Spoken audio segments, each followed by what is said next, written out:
Good morning, fellow primates. I'm John Gonzalez. Thank you for joining me today. Welcome to part 2 of my India travel playlist, a sightseeing guide to Delhi and Agra. Whether you're visiting India for the first time or if you're just plain curious about this marvelous country, I hope you enjoyed this walkthrough.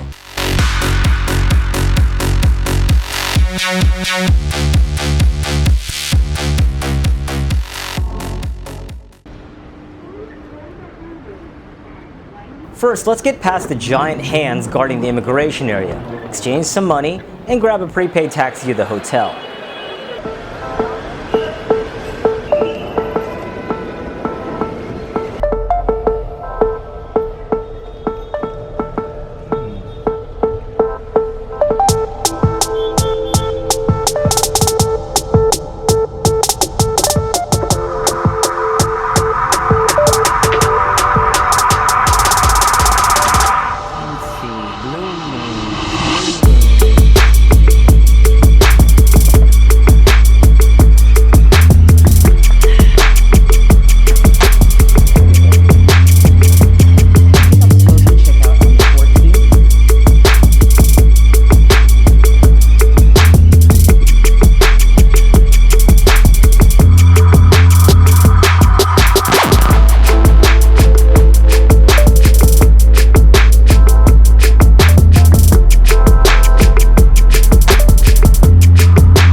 It's 12:36 here now in Delhi, India. So by the time you get to your hotel, it's going to be like 12:30 in the morning. So be prepared for that after a 15-hour flight.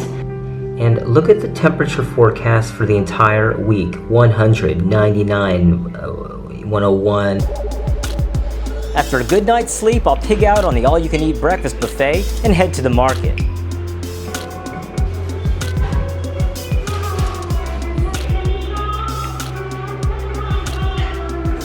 When I first ordered this is I want to buy a kurta and change clothes. So my hotel friend is going to take me to a nice reputable shop, and I can get some kurtas and change clothes to something more comfortable, something very Indian.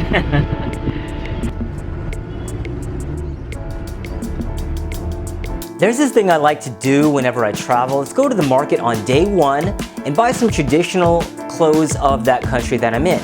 I don't do this in Europe because I don't look very good in kilts or lederhosen, but in Asia, oh yeah. I figure it makes my photos and videos more memorable.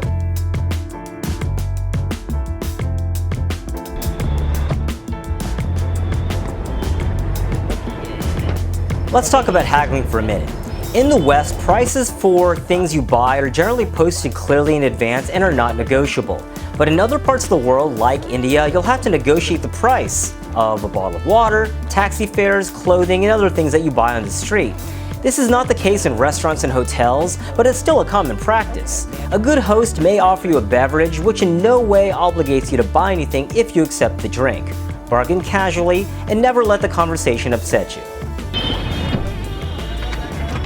Okay. Little bit distance, then I drop you. Then he says only drop off, not waiting and then you will be coming.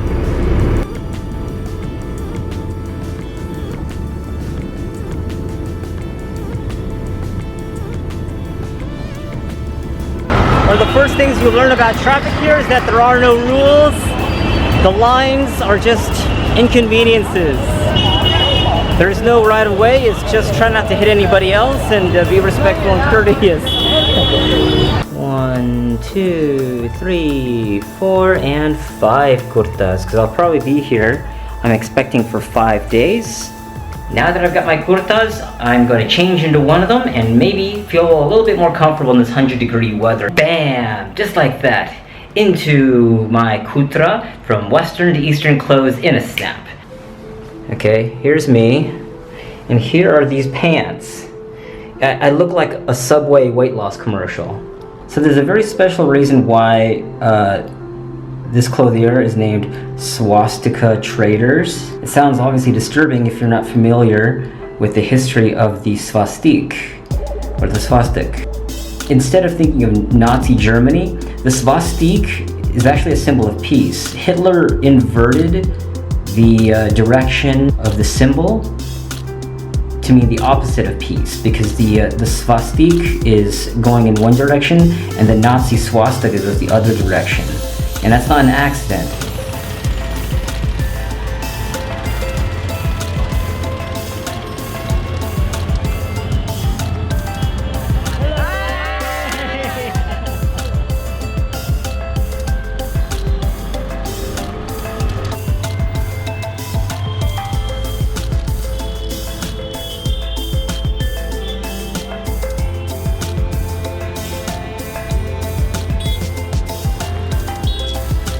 Now you've obviously heard the Taj Mahal, right?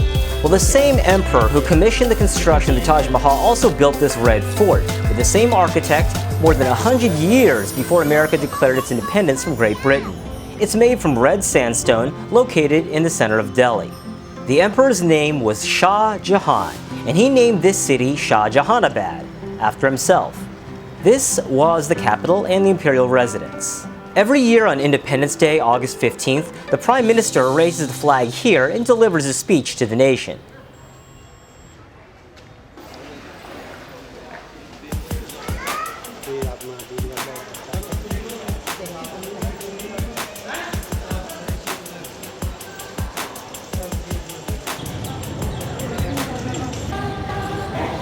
Passing through a small bazaar, we come upon the Diwan-e-Am.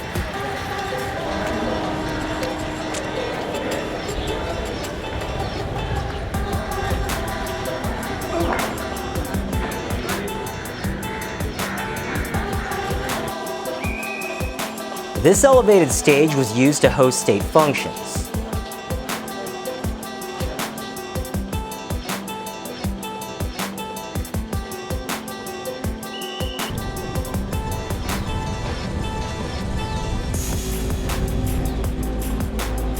Around the corner are the imperial apartments, constructed of white marble and inlaid with precious stones.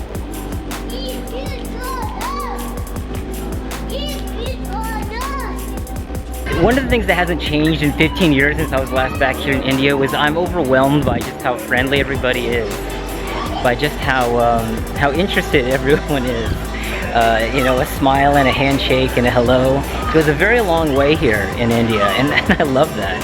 I'm far more comfortable traveling here than I am anywhere in the world, and that's no joke.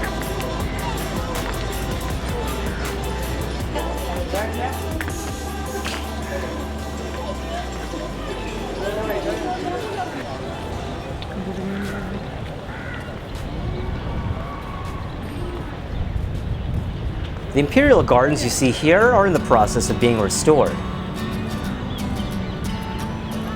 I would say so far there's only one thing that's disappointed me about India, and it's the fact that I have yet to see anyone break out into a spontaneous Bollywood-style dance number. Maybe those are only on Saturdays. And now here's today's Beautiful People of India montage. Hello!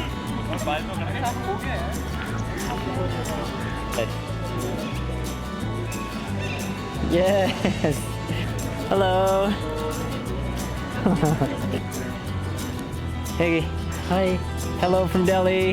Yeah! Thank you! Thank you! Okay. nice to meet you. Yes! Hello! Hello! Hello from Delhi! Hello! Thank you guys.